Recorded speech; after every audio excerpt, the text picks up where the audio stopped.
Welcome to Securing America with me, Frank Gaffney, the program that's a kind of owner's manual for protecting the country we love against all enemies, foreign and domestic, to God's glory and that of his kingdom.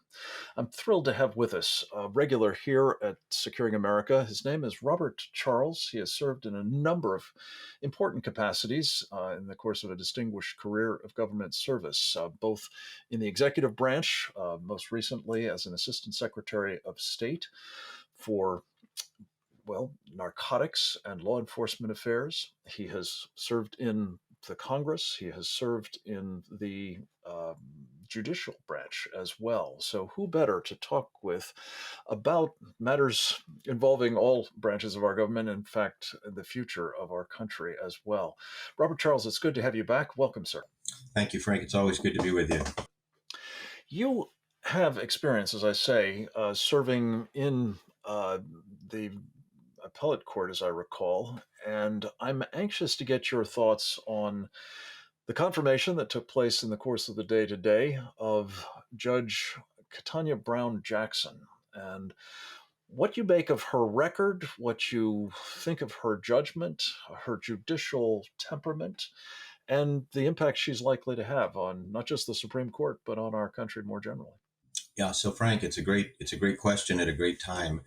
We're at a sobering moment in the history of the country. You talk about it often. And there's nothing more emblematic, in my view, than the people that this administration would seek to put on the courts of the United States, not just the Supreme Court, but the U.S. Court of Appeals. I clerked for a Judge Reagan appointee on the Ninth Circuit, U.S. Court of Appeals.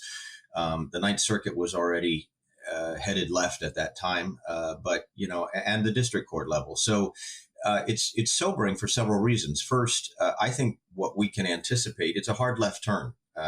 It's not just a left turn. It's a hard left turn. And the result is that... Now, you say that even though we're told that, she's just replacing another man of the left, Justice Stephen Breyer. Stephen Breyer... Why do you say hard left, and will that make a difference, do you think? Well, Stephen Breyer was someone who got along with others on the bench, wouldn't have put out what I would call a screaming dissent.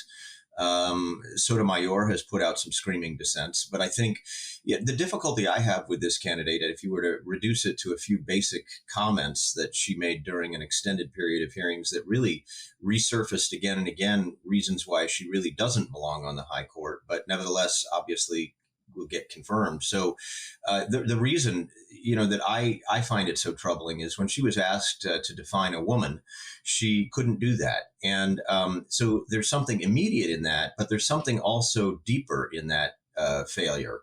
On the one hand, you can say, well, she's acting woke or politically correct, and we're redefining. I think there are now 64 different genders that the left would like us to believe exist. And we're telling girls, I have a daughter, we're telling girls that Title IX doesn't matter anymore, that they must compete against boys and lose if that's the physiology of that process. So there's a gutting of the entire, what I would call empowerment of women that has occurred over the last 40, 50 years. And ironically, the Republicans now become the great defenders of Title IX and the great defenders of what it means to be a man and a woman, a girl and a boy.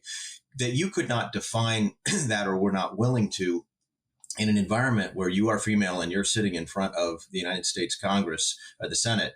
To me, it was stunning. But what it really does, Frank, is it tells us that if you can redefine or undefine a word like that in the American lexicon, then there's not a single word in the United States Constitution that you would not be willing to redefine.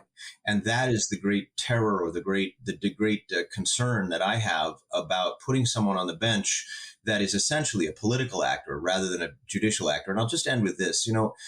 People say, well, politics has interfered with the court. And certainly all of these actors were anybody who sits on the court is a well-informed person. And although many of them literally do not read newspapers today, they did at one point. But there's a very big difference between a judicial conservative and a political conservative. A judicial conservative is a textualist. There's someone who goes back to the meaning of the Constitution, deep, maybe sometimes all the way back to the Magna Carta, to understand the meaning of words as they should be, so that they can apply that phrase, that promise, that right, that procedure to a set of facts, a case or controversy, which has come before them in that moment. That's a very conservative way to look at the court. It doesn't actually, to look at the law, it doesn't actually mean that you come out on a politically conservative side all the time. It means that you are very, very respectful of the founders and all of the effort and the depth that went into the creation of our Constitution and Bill of Rights. The notion that you should come along willy-nilly on the left and be an activist on the court, pretend that you're a legislator, decide that you can redefine words at the drop of a hat, that is actually not typically the job of a judge. That is, there are cases of first impression, but they're very rare. And so the point here is, I am concerned that it represents a very likely turn to the left, and also I think it also signals to us that they will continue to try to undermine the legitimacy of this court, and potentially pack it before January of next year with new justices to make it political. And it's very disturbing, because Roe v. Wade may well be reversed this year. Second Amendment rights may well be reaffirmed. And, I work with AMAC. I'm a national spokesman for AMAC, sort of the legacy of Ronald Reagan, for whom That is, of course, the Association for Mature American Citizens. We exactly. had its CEO, Rebecca Weber, on recently. Exactly. And Rebecca's fantastic. And the organization is one I would encourage everyone to join. But the point is, you and I both worked for Ronald Reagan. It inherits a lot of it is the spokesperson, if you will, for a lot of the values that he represented. And this justice is the exact opposite of those values. Let me drill down just a moment on that, because I think what you've described, which is very troubling, is this sort of sense that the Constitution is a living document and it can be reinterpreted at will. It can be ignored, for that matter, if that suits the political agenda of an individual who is first and foremost, I think it's fair to say, a political activist, as you've put it. Talk, if you would, because you've been inside these chambers, not the Supreme Court, perhaps, but one of the other very, very high courts of the land. You've seen how important collegiality is, how much the impact of personalities can shape consensus positions, or perhaps majority positions at least. How would you anticipate someone with the predilections and priorities of Katinya Brown Jackson would have an outsized impact, perhaps not just on the minority that is left in the court today, but perhaps the majority as well, and certainly a future majority? You'd like to hope, Frank, that institutions tend to modify people or cause them to become more collegial. We're certainly not seeing that in the Senate or the House or any of the other institutions. I'm reminded that Ruth Bader Ginsburg, who was a professor at Columbia just before I was there, who later served on the court, and Justice Scalia were actually very good friends. And that level of collegiality in that institution has been sort of a hallmark. At the same time, the things that are being said, that she has written and said, are very stark. They're not of a kind that, in order for you and I to come to common understanding of something, we have to start with assumptions and presumptions, and we have to start with a deep respect for the Constitution and its founders and its founding meaning and the circumstances which surrounded that meaning. So on the one hand, it's always good to have fresh blood on the court. That's a good thing, actually not a bad thing.